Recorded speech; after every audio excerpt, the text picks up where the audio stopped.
Welcome to your community of fee-for-service financial advisors who are successfully building profitable firms that serve the next generation of clients.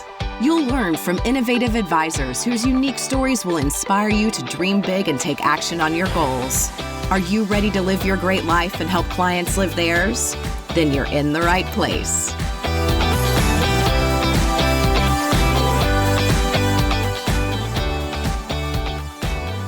Hello, and welcome to this episode of XYPN Radio. I am your host, Alan Moore, and I'm excited to welcome XYPN member Maggie Beach, founder of NexJenn Financial Services and NexJenn CPA, on the show today. Maggie spent the first part of her career in a very different industry, starting out in travel as well as consulting. She got her MBA, and when talking to an accountant about a tax question she got offered a job in that accounting firm. She got into financial planning when a broker-dealer partnered with their CPA practice to allow the accountants to offer more holistic services to their clients. She ended up launching her own RIA and accounting firm and now specializes in working with real estate investors. Real estate is also her family business, and she shared how her own real estate investing has helped her better connect with her clients, provide better service, and ultimately drive more value.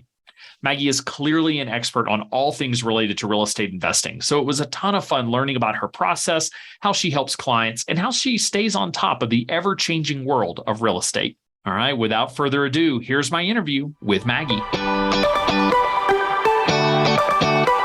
We hear it every day. Compliance is overwhelming for independent financial advisors. That's why XYPN Network offers the compliance services to get you the support you need.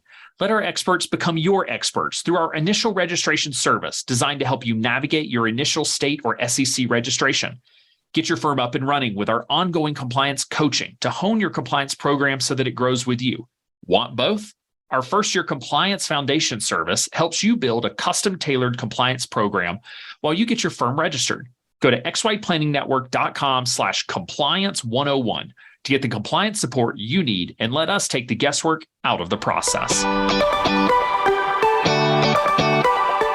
Maggie, welcome to the show. Thanks so much for being on. Thanks, Alan. It's great to be here.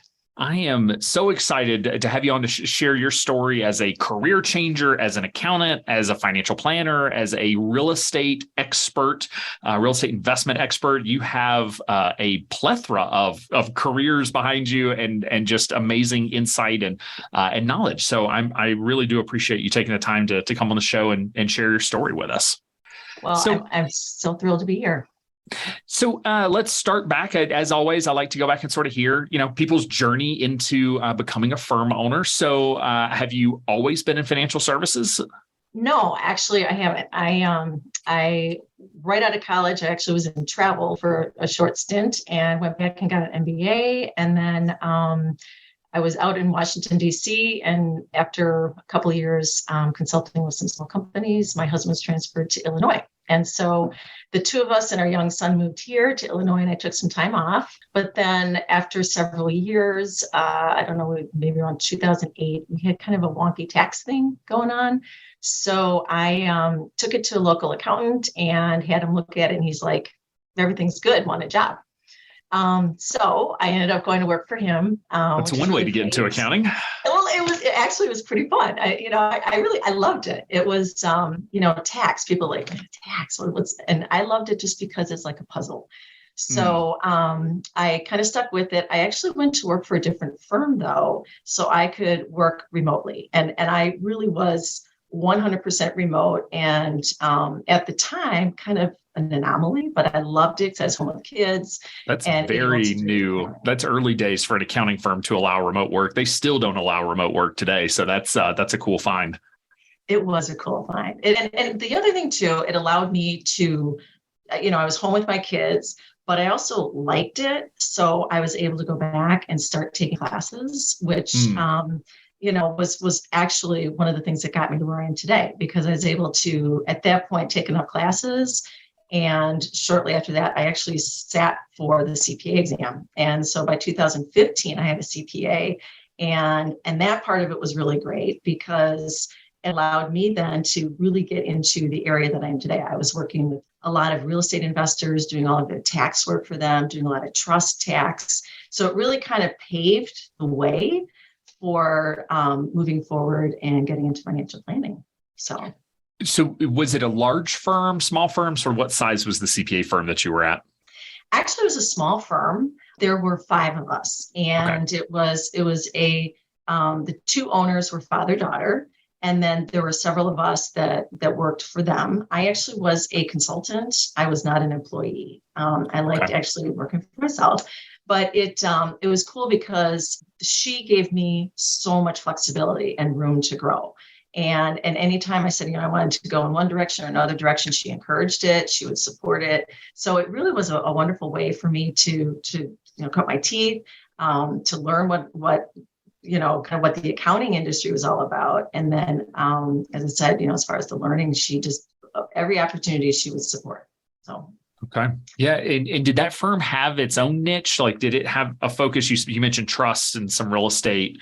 That's on the more complex side, I would say, of tax returns. Was that the kind of work you were doing there? Yeah, it was meaty. And that's what was really fun. The biggest clients were involved in real estate. They were real estate investors. They were real estate flippers. Some of them worked for, mortgage companies or large developers. So it was really focused, I would say, on these real estate investors with obviously other clients. But I really got a great exposure to just kind of all the tax nuances of real estate. And it was interesting too, because I come from a family of real estate investors.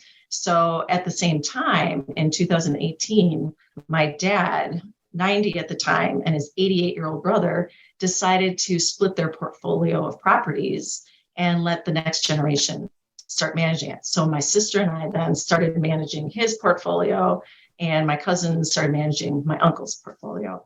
So I knew a lot about it, which was really cool. At 90, that seems, early days to be handing off the reins. So I know. Yeah. You know what? He decided he had other things that he wanted to do. Exactly. Other ways to spend his time. So very cool. So it is sort of this interesting intersection then of, I'm assuming if your dad, was that in real estate, you grew up around it, and, or at least as an adult, like you've seen a lot. And I mean, I'm constantly amazed by the complexity of the tax code when it comes to real estate investing, and just how much there's very clearly a very good real estate lobby out there that is creating lots of complexity in the tax code. And so there really is a lot of opportunity to make, to save people a lot of money, to make people a lot of money, by being an expert in that area, and, and staying an expert. That's probably the hard part. You're right, because it's changing all the time. And I think a lot of people don't understand the amount of planning that goes into it when you're just talking about looking at a property.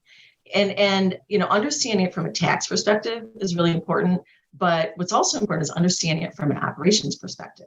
And what's really fun right now, I'm in a group with the XYPN real estate study group. And so Cynthia Meyer and she's actually started this group, and we're now trying to develop some type of a curriculum to help other advisors when they are advising real estate investors, because it's not just about tax. It's not just about having an asset, that you have to include in the portfolio. There's so much more that goes into it. And so, the fun part of it is we're going to be rolling this out, hopefully, to our study group in the next couple of months, and help them help others. That's what's just so key about it, is that making sure advisors who are advising these clients understand everything that goes around it. Yeah, there's many different levels of real estate investors. And it is something that does, I don't know why, because as someone who has owned investment real estate, there's nothing easy or simple about it. But for whatever reason, it seems so simple. Like you buy a house and then you rent it to people. It's easy, and then the pipes burst at 2 a.m. and someone doesn't pay their rent, and someone, just like all the things that come with it, that it is a really, let's just say this. I love it when people call in real estate investment passive income. Like there is nothing passive about real estate. I agree. I actually had a client who, and I love these people and brilliant. And they wanted to leave a $350,000 job and replace it with passive income from real estate. And I said the same thing. I'm like, okay, so there's nothing passive about real estate. You are going to, as you just said, you are going to be up at all times, or you're going to be managing somebody else who's managing the property. But there's nothing passive about it. But it's exciting. It's a really, it's an incredible opportunity for the right people. And there are many different, there's just a whole scale and of opportunities. You can be truly passive all the way up to, active management, but there's so much opportunity there. Yeah, the return profile is very different if you're going to go full passive and outsource all of the actual management side. So very cool. So to detour a little bit before we talk sort of the next step in career, you mentioned that you started managing your dad's real estate portfolio. So, in the notes, it said that you basically started a property management company. So is that still the structure that you and your sister, you said, manage this property management company, or do you have people that are inside that business? I guess, what's your involvement? How is that structured?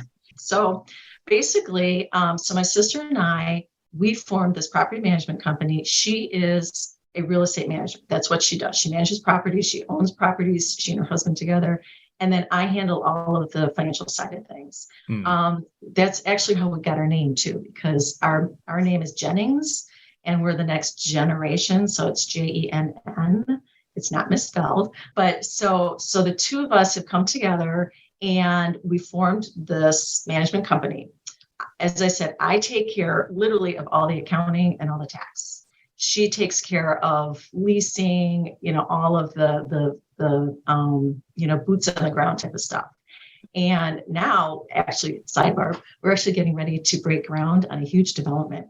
So we're super excited. Yeah, it's something that's been in the development for a while. But what's really cool about this is that everything I'm going through with this portfolio is directly benefiting my clients, because I can talk to them now about going out and getting financing, construction financing. I can talk to them about TIF financing. I can talk to them about what's involved in developing a project or what's involved in managing a property. And so much of the advice is not just about the dollars. It's about all the other stuff. What can go wrong and how do you look at a property and truly analyze it? So that piece, I never would have known. I never would have truly understood that unless I'd gone through this experience. But so back to answer your question, yes, it was just the two of us managing the properties. We have a lot of vendors that we outsource work to, but as far as the actual day-to-day leasing, she handles that. Accounting, tax, I handle that. Okay, very cool. And are you managing properties for other owners as well, or is this primarily the family of portfolio of real estate at this point? At this point, it's just our own portfolio. I think what we're going to do, we have a couple of properties that we possibly could develop.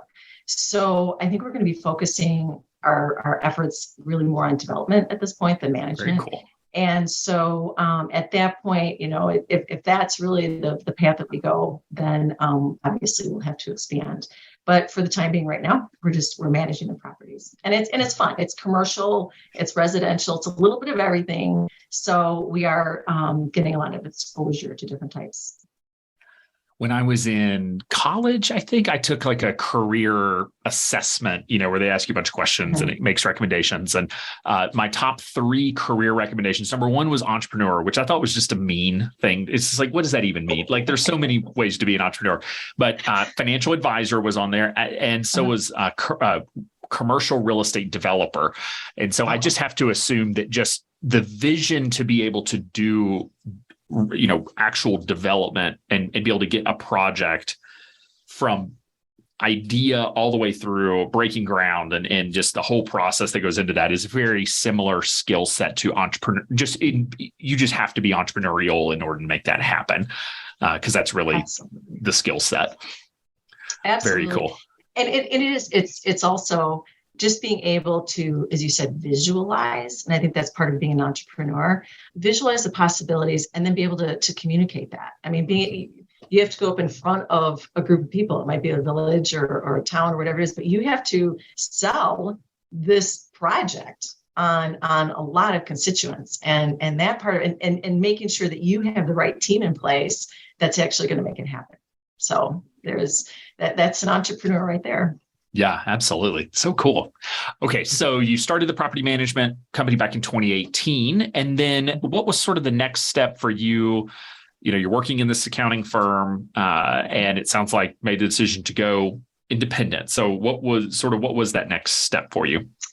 So the next step, about the same time that we started this property management company, the owner of the firm, and the name of the firm was New Vision CPA and New Vision Wealth Management. So the owner of the CPA firm was approached by a broker dealer that focused on CPA firms. Mm-hmm. So basically what they would do is they would go to the CPA firm and say, all right, you become an investment advisor and under us, and then we will manage, you upsell your clients, we will manage all their assets.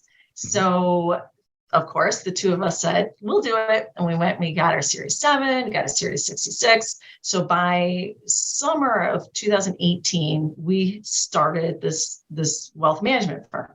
And the idea was that we would upsell our CPA clients. Unfortunately, though, they didn't see us as wealth managers. They saw us as CPAs. And in broker-dealer, they were giving us scripts. They were, coaching us on how to sell. It was just really hard. It felt like we were beating our head against the wall, and it was very frustrating. And anything that we did bring in went back to the broker dealer. So, we were just kind of like, what do we do? It was really frustrating. But it was about that time that I was like, I need my CFP. So I decided to get the CFP. And then by June of 2019, I had my CFP. And at that point, I'm like, we're done with the broker dealer. And we're joining XYPN.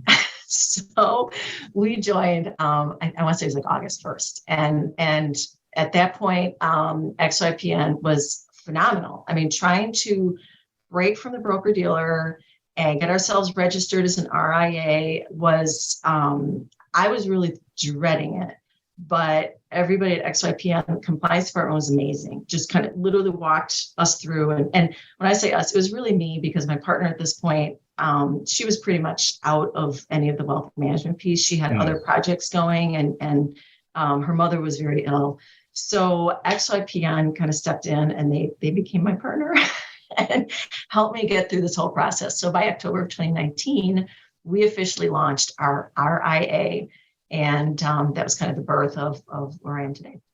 All right. So, and shout out to the compliance team. We do have an amazing compliance team that I would say is under heralded. They don't get enough love just for the work that they do and just managing. We do a lot of registrations. I think we're either number 1 or number 2 register of new RIAs in the country at the state level from a compliance consulting perspective. And it's a lot. The rules are constantly changing, and everyone's situation is different and unique. But that's definitely a team that has done just a phenomenal job of creating a great experience. So the RIA. So at this point, you're still with the accounting firm and the wealth management side. So they have an RIA. That's what is being registered at this point. Yes. So I was still consulting with the CPA firm, and the owner said, okay, we're going to be partners here. We're partners in this, and you go ahead, just run with it. Do whatever you want to do. So when I told her I wanted to join XY, she's like, definitely, and she had met Michael Kitsis.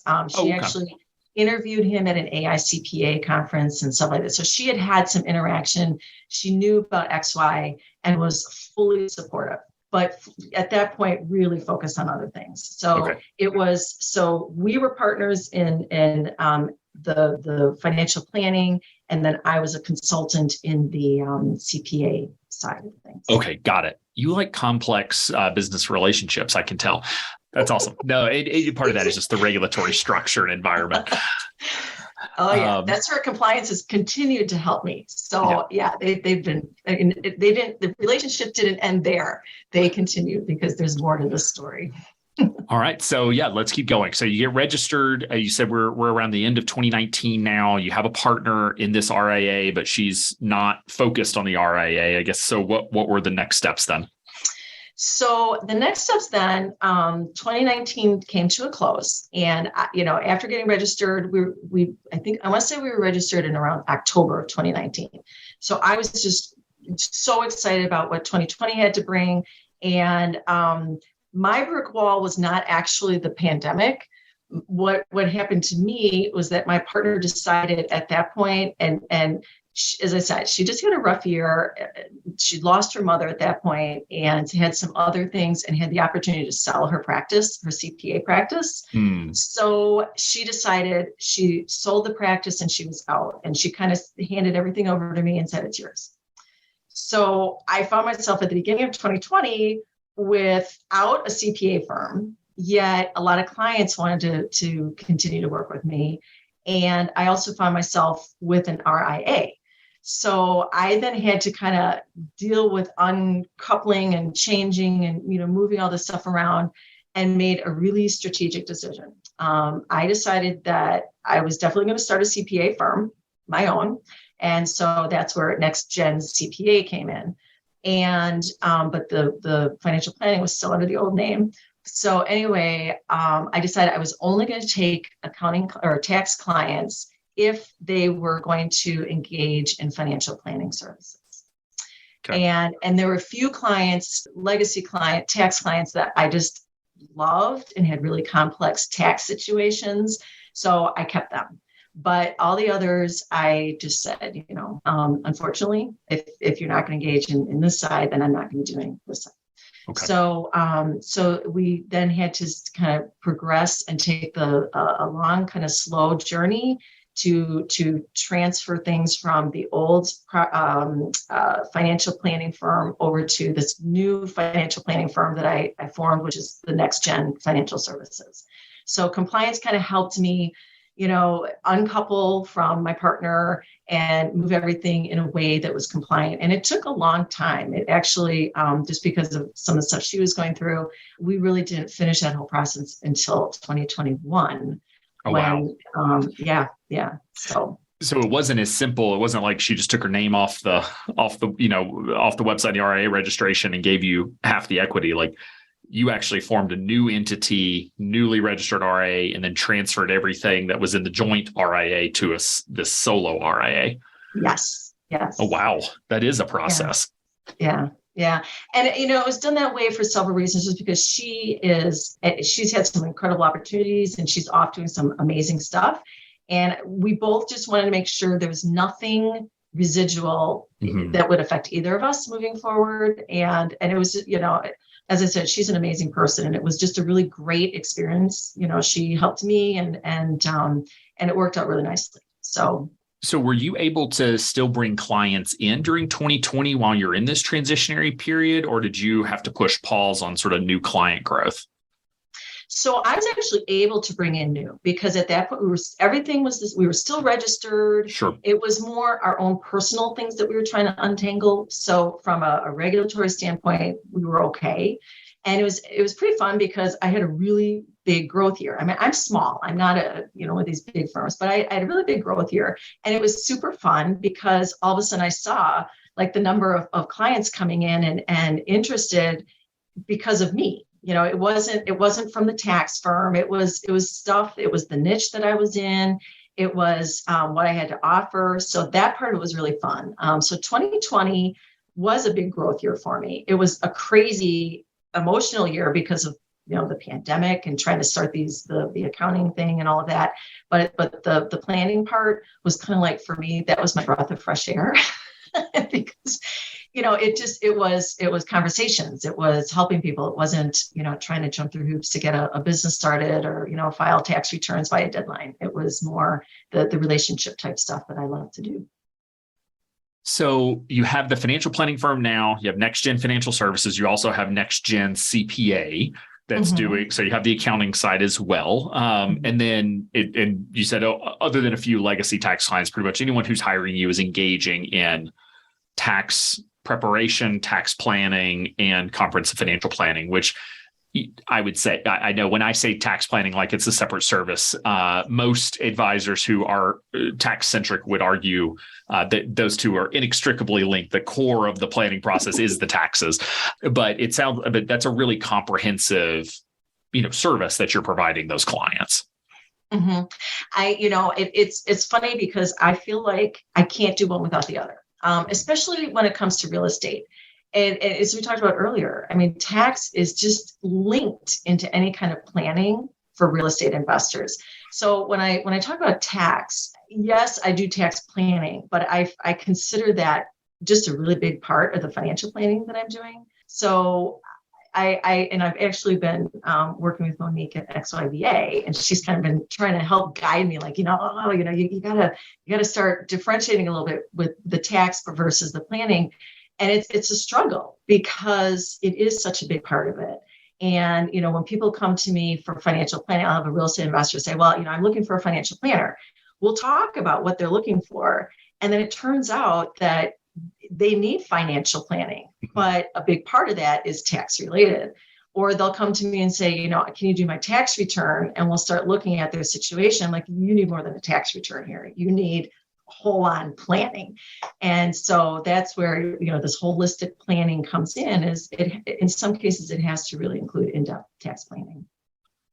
Yeah, and thanks for the shout out to Monique, who is our who is leading the build of our virtual assistant program that is in alpha. Well, by the time this podcast goes live, we'll officially be in beta phase, where we're building out that program. So that's awesome to hear.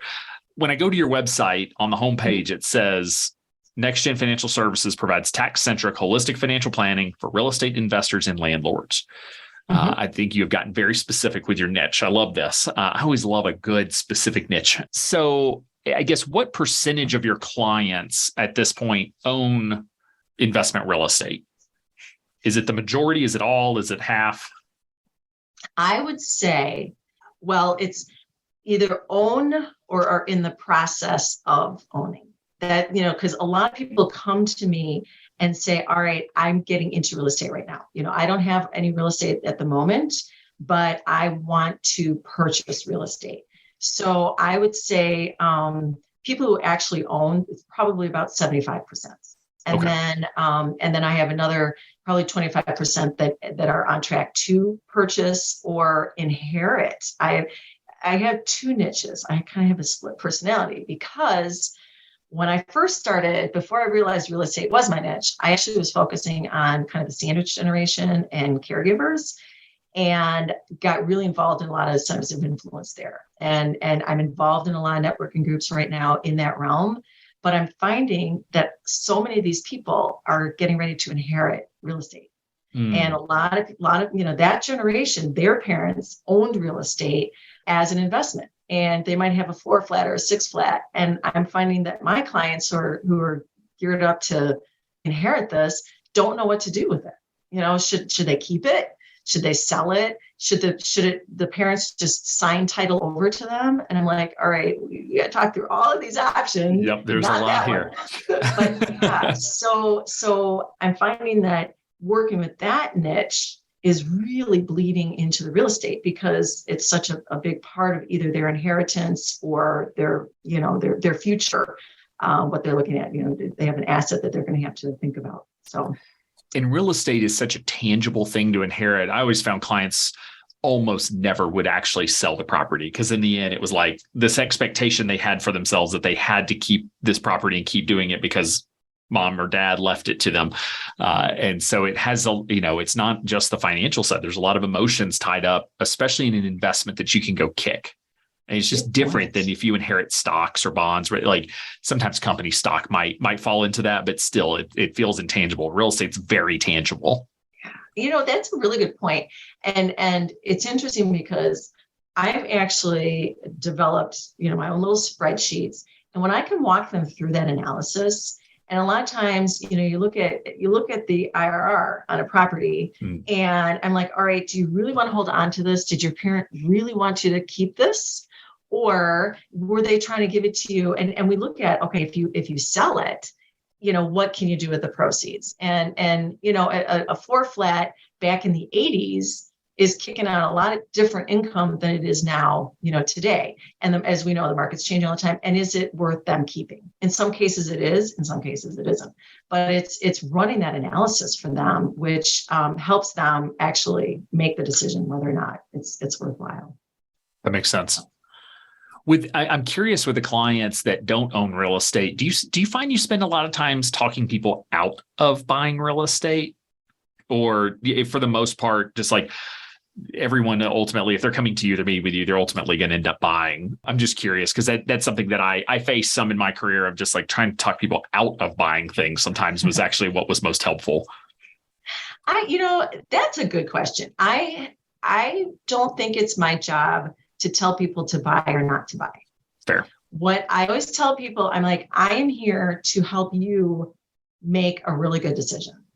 And so what I normally do is I'll go through these analyses with them and I'll be like, this is, your scenario if you purchase the property. And they walk through all the pros, all the cons from a financial standpoint, but also from, as you said, the emotional standpoint, the operation standpoint. A lot of people, when they get to the point of, oh my gosh, I don't want that phone call at 3 a.m. because that pipe burst. That's usually the one that kind of drives them away from it. But I'm like, you got to think about all of this stuff.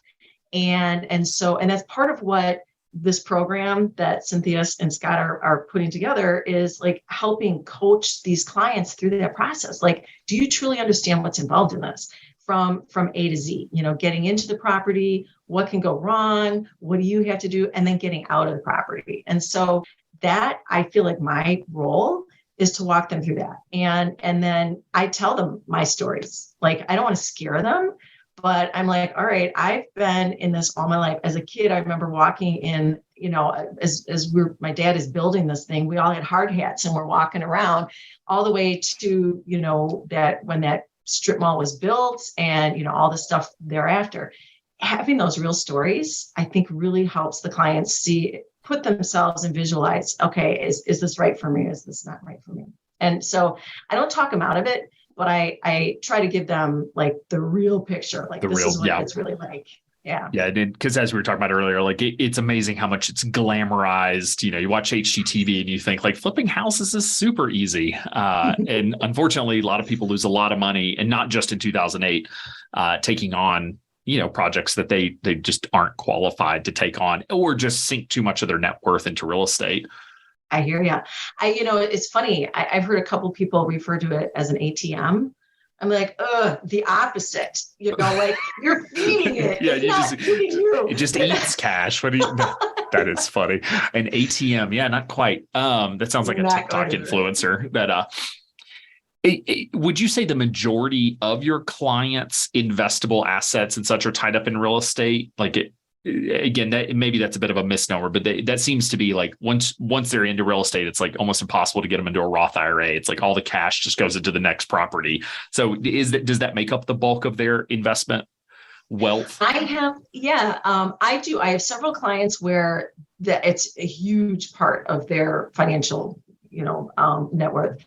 But I have a lot of clients who, and this was my dad. He wasn't a real estate guy. He had a business on the side. He was an orthodontist. I have a lot of clients who are W-2 employees, or they might own a business that's not real estate, and they want to invest on the side. So they do have their 401ks or their 403bs or their Roths or whatever it might be. I find I'm having a hard time convincing them not to put properties into these retirement accounts. Like I have one gentleman, he owns 10 different lots of land, all in his IRA. And, I found out that he was paying all his property taxes. I'm like, oh, you don't understand that those are contributions to that IRA, if you're not paying it from within the IRA. So we had to go back and redo tax returns for 4 years. I mean, it's just, there's so many things that, if you're not full on in it, you don't understand either. So, but back to your question, I would say I'm 50-50. A good group of my clients have those 401ks and those retirement plans, but they're not as big as somebody else who just doesn't have the real estate investment. Sure. But the other thing too, that I always try to tell my clients is that, in some cases, the real estate is an investment, like an asset, like part of their portfolio of assets. In other cases, it's their business and they have to figure it out. Like, we go through the process. Is this a business? Then run it like a business and don't look at it as like your stock portfolio. Run it like a business. And if it's just passive, truly passive, and it's not a business, then, we treat it differently. Help me understand, because I've owned a duplex that I no longer own. So like I am not in this world. What is the difference between run it as a business versus sort of run it like a stock portfolio? Like what ultimately is different for the client in how they approach it? Mm-hmm. First and foremost is that you got to actively manage it. Think about it. You actively managed it and you have, we call it passive income, but it's taxable income on a regular basis. You have to, keep up your accounting. You have to do the tax filings. You have to make sure that your tenants are happy. You have to take care of the leasing, all that kind of stuff. Where if it was just a truly passive asset, you could set it and forget it, or let somebody, So that's, first and foremost, I tell people it's not just an asset. You have to feed it. You have to take care of it. You have to make sure that you run it. And then in other cases, it's the purpose behind it. Why are you investing in real estate? And are you investing in real estate for appreciation, for income, for both? What is it? What is the purpose for investing in? And just like, we look at stocks, you look at dividend stock versus, appreciation, all that kind of stuff. But it's different because you do have to manage it and be more involved in the process. Okay, that makes sense to me. Because I was sort of joking about this earlier, but I remember when my first boss out of college, Rick Kaler, he was a big real estate investor. We had a lot of real estate heavy clients. And I just remember, again, the return profiles when you're just like fully outsourcing property management, all of that, like just the IRR goes down real fast. It's just like you really make the money from your own labors, your own time and energy. And I guess that's the big difference that you're mentioning there is like, if you want to maximize your return, you want to maximize cash flow, then you're doing all the work. You've got to run it like a business. Whereas if you really truly want it to be passive, you have to be willing to accept a much lower rate of return, and in order to not have to think as much about it, which makes sense. Yeah. I think the other thing too is you have to look at, business entity. If you've got a property, all of a sudden now you are going to want to be setting up an LLC or something to, as far as that's concerned. So there are many more issues that go into it. And I think too, just exiting, people, you can't just sell it. It is long-term. And that's the other thing. People are right now in this market, people are like, well, oh my gosh, what's going to happen to the real estate? Is it going to tank? Well, or, everybody's jumping to get in when it was going up. And, did you buy at the height? Are we going to have a repeat of what happened in 2008, 2009, all of that? So I think just educating is huge and just letting people know that there is so much more involved in it and it is a business. If you're renting out, it's a business, whether you're running it or not. How are clients finding you at this point? I mean, obviously, if they hit your website, it's very clear who you work with, but how are clients ultimately getting to your website at this point? Centers of influence. I'm huge into the just working with people. Networking groups, talking to people. I feel like that's where most of it is coming from. I do get a lot from just the CPA side. People want a CPA when, I'm just finding that's really sticky. I don't do a lot of assets under management, but, I find that the tax piece is what draws people in. The fact that I have both the CPA and the CFP is kind of how, if they're Googling or whatever, that's what I'm finding. And then centers of influence, it's usually the tax door that brings them in. Which it makes sense because in the end, as I like to joke, no one wakes up in the morning randomly thinking, I want to go talk to a stranger about money. That sounds like fun. There's an acute pain point, and taxes are a pain point for real estate investors probably 4 times a year. Every time they got to make that quarterly payment, and there's never enough cash. And just that is a very acute pain point that will drive them to go look for help. And so it makes sense that that's ultimately what's bringing them in. As well as I love the center of influence side. That's what we see is that the more niched advisors go, the more clients they get from other advisors and from centers of influence, because it makes you just so much more referable, because people think of you, if and two, like, you have a demonstrated area of expertise that other advisors don't want to touch with a 10-foot pole. They know what they don't know. There are times where, again, people with niches get accused of like, oh, that's just marketing. I don't think anyone's accusing you of, oh, it's just marketing. We've all looked at tried to build a spreadsheet or tried to talk to a client about real estate investment. And you just realize, like, I just don't know enough to have this conversation. And so it's just really interesting how the more niched you go, the easier it is for people to refer to you. And that seems like that's been your journey. Yeah. And what I like about it is, I feel like, I zigged and zagged a little bit before I really jumped into the real estate piece. I liked it, but then I was like, I wasn't feeling confident that I had the right skill set, that I knew enough. I mean, it's that whole imposter syndrome thing that we all have. And, I was just like, people started asking questions. It's like, no, I get it. I know it. And I think we all go through this where, finding the niche is, I don't know, for me, it's kind of been an easy thing just because I'm living it. And I'm passionate about it. It's really fun. I mean, when you start talking to it, I don't know, I get excited when somebody comes to me and they're thinking about purchasing or they have to sell.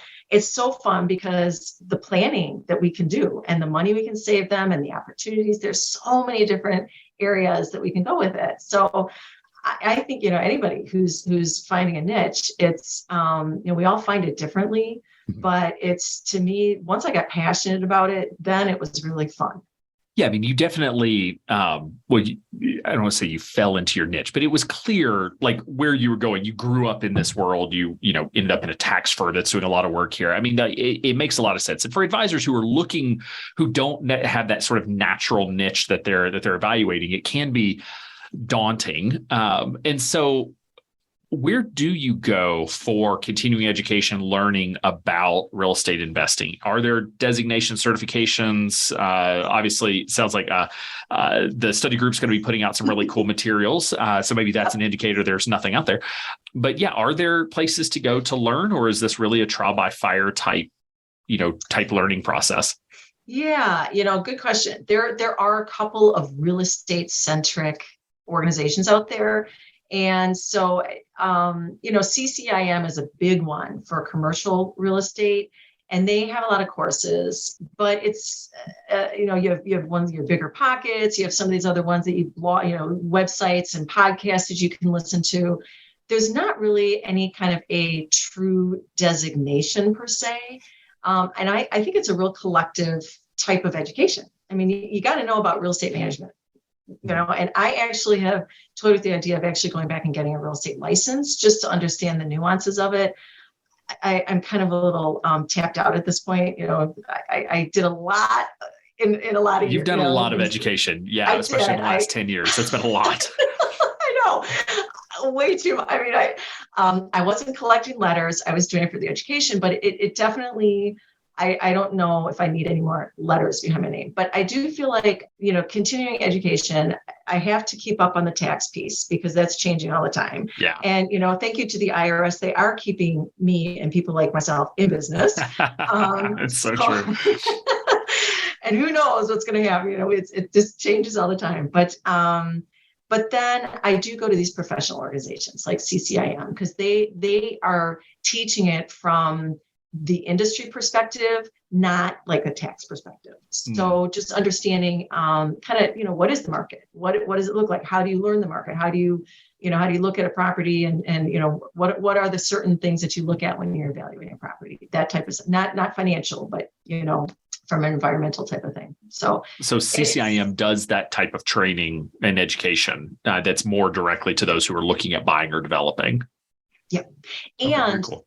Those professionals in industry as well. So people who are professional property managers or developers and stuff like that. So they have a designation, but it's a designation, not necessarily, and I know there are some financial advisors that get the designation, but you have to be attached to some type of a real estate firm in order to, just like you have to, with your CFP, we have to have that education and that experience type of factor in order to get the CFP. They have similar Okay.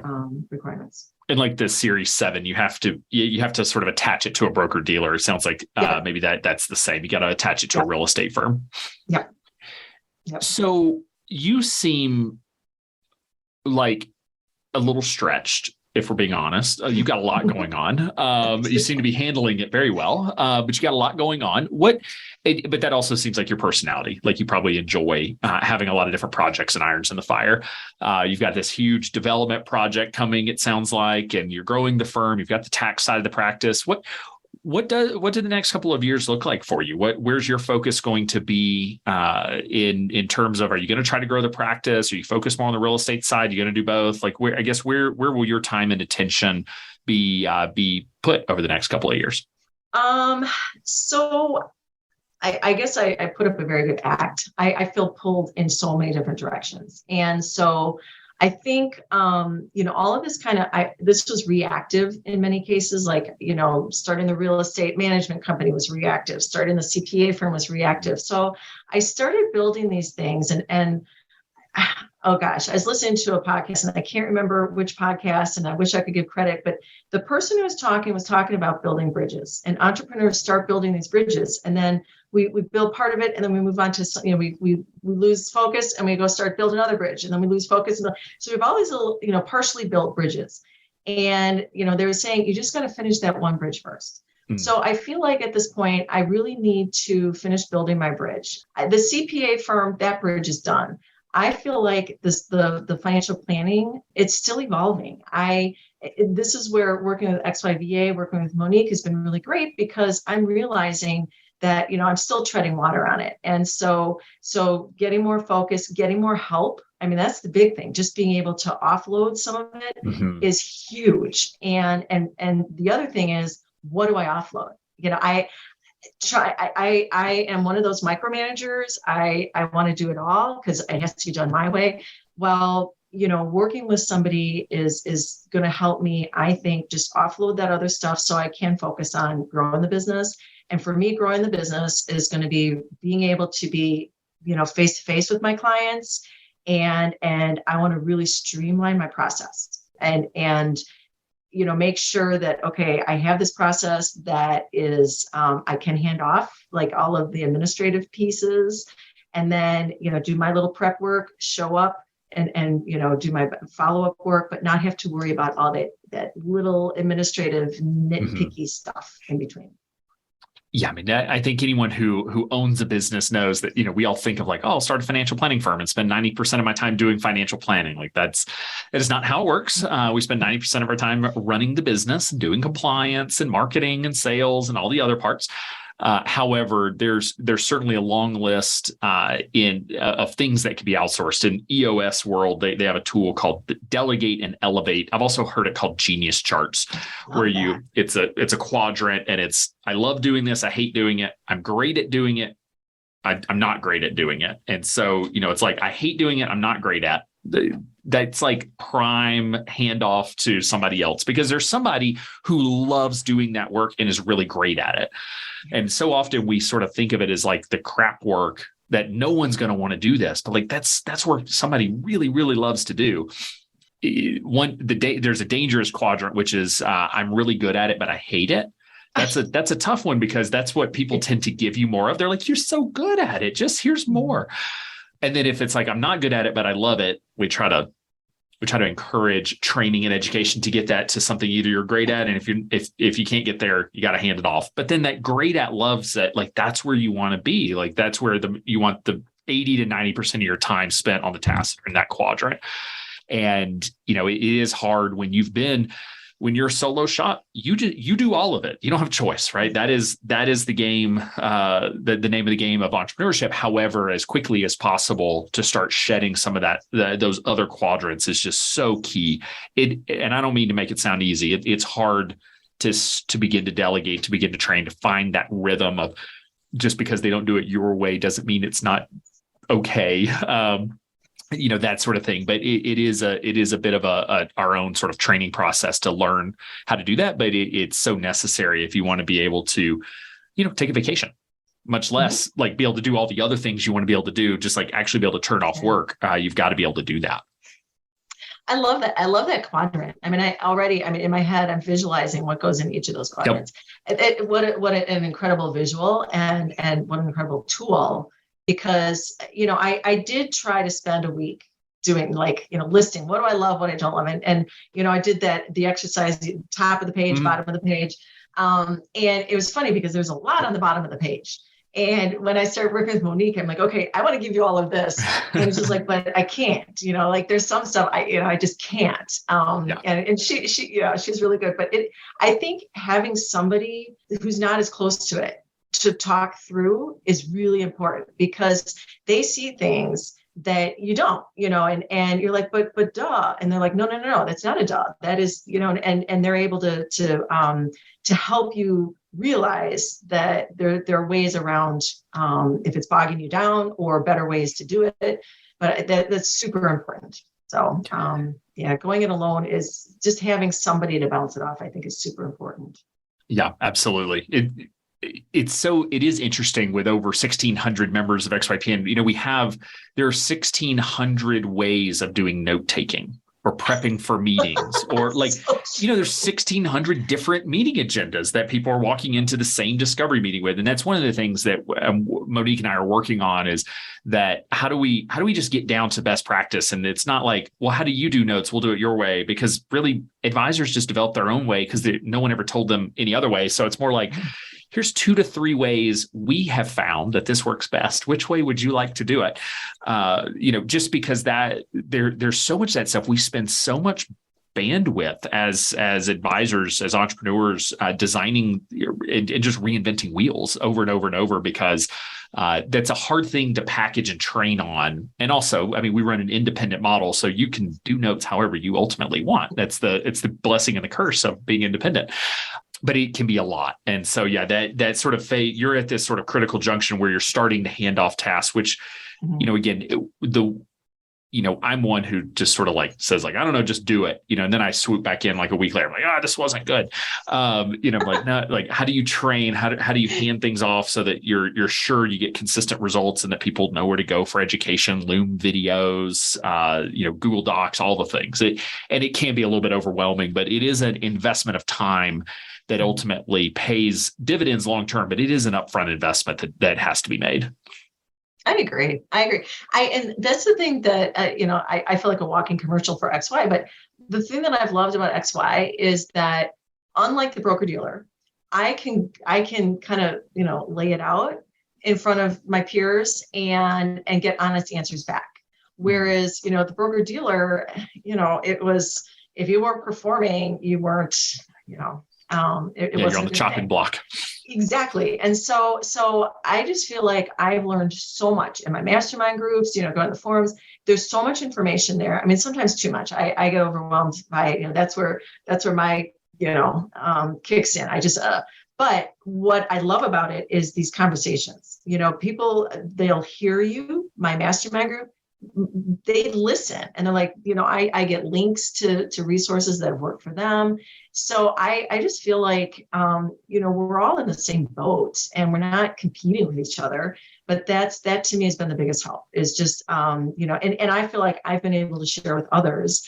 Note taking has still, we've gone around and around and around and around. And that and the one-page plan. We all want to develop this great one-page plan, and we all have our different ideas of what should be on that one-page plan. But that's so true. But, it is what it is, I guess.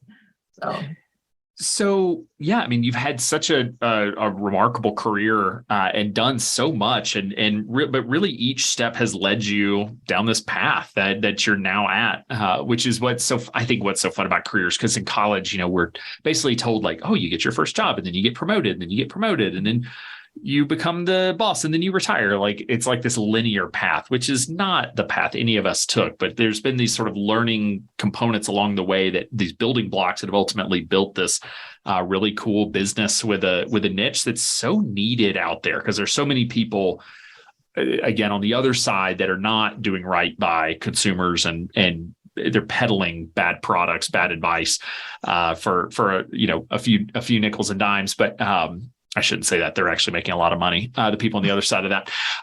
But yeah, it's just so necessary. So it's really cool to see firms like yours getting built that are really serving this distinct need that these clients have, and it's hard for them to. I suspect you have heard more than once, like that they finally found an advisor. They've probably been looking for one. It's not like they've had lots of options. So true. What I love hearing. We have these conversations and I'll have my model is set up that I either offer just a comprehensive plan, if they just want a one and done, that's like a 4 to 6 month process. Then I offer ongoing coaching, mentoring. So after we get that financial plan in place, then, we meet several times a year. And what I love about it is, these meetings, they'll last an hour and we're all over the place. I mean, they're so meaty, but a lot of times at the end, they're like, okay, I do feel so much better now. Like, okay, the world's not, this one I had last week, he's like, thank God this guy's not going to, fall in on me now. He's getting ready to retire. His mom has a 6 flat. They have a condo in Florida and he's trying to figure out figure all this out in face of retirement in this environment, retiring when the market's tanked and, trying to deal with your mom's stuff is weighty on his mind. And so just having this conversation and like I said, his last thing's like, thank God, I just feel you made me feel better. And it's like, I'm not here to make you feel better. I love that, but I'm here to like help you walk through it and take away that anxiety. So actually guide them through that journey. So yeah. Love that. All right. Well, as this episode's coming to a close, I'll ask you the final question. And that is, if there's one piece of advice that you wish you could go back and give your younger self, one thing you wish you had known then that you know now, what do you think that piece of advice would be? So I thought about this one. My piece of advice to my younger self would be to just trust myself. I feel like my journey, a lot of times I had that imposter syndrome. I didn't feel like I knew enough. And I always was trying to educate, never ready. And, I'm a faithful person. I have a strong faith and I believe that things happen for a reason. And when I turn back and I look at the journey, I can see it clearly. So I wish that I had not wasted so much time, trying to feel like I had it all in place. I wish that I had just trusted where I was at that point in time, that I had the skills, the education, the experience, whatever it was that I needed to take that next step, because it's step by, it truly is step by step. And so I would just say to my younger self and to anybody else who's getting ready to, or at any stage of your life, just trust that where you are is where you're supposed to be in the moment. Mm-hmm. And, the people that you've met them for a reason, and, look for that opportunity to take that next step. I love that. You are exactly where you're supposed to be right now. So, well, Maggie, thank you so much for taking the time to come on the show, share your story and how you've come to be building this awesome firm with a really cool niche and helping a lot of clients. So thank you for taking the time. Well, Alan, thanks for having me. This is so much fun. I really enjoyed it. We hear it every day. Compliance is overwhelming for independent financial advisors. That's why XY Planning Network offers the compliance services to get you the support you need. Let our experts become your experts through our initial registration service designed to help you navigate your initial state or SEC registration. Get your firm up and running with our ongoing compliance coaching to hone your compliance program so that it grows with you. Want both? Our first-year compliance foundation service helps you build a custom-tailored compliance program while you get your firm registered. Go to xyplanningnetwork.com/compliance101 to get the compliance support you need and let us take the guesswork out of the process. Also, be sure to go to xyplanningnetwork.com/VIP to join our private Facebook group for fee-for-service advisors. It's the community you've been looking for that's there to provide support no matter where you are in your journey. Best of all, it's free. Again, that's xyplanningnetwork.com/VIP. Thanks for listening to XYPN Radio. If you enjoyed the show, please be sure to leave a review that will help grow the movement of fee-for-service advisors, serving NexJenn clients and building the firms of their dreams. That's all for today's episode. Until next time.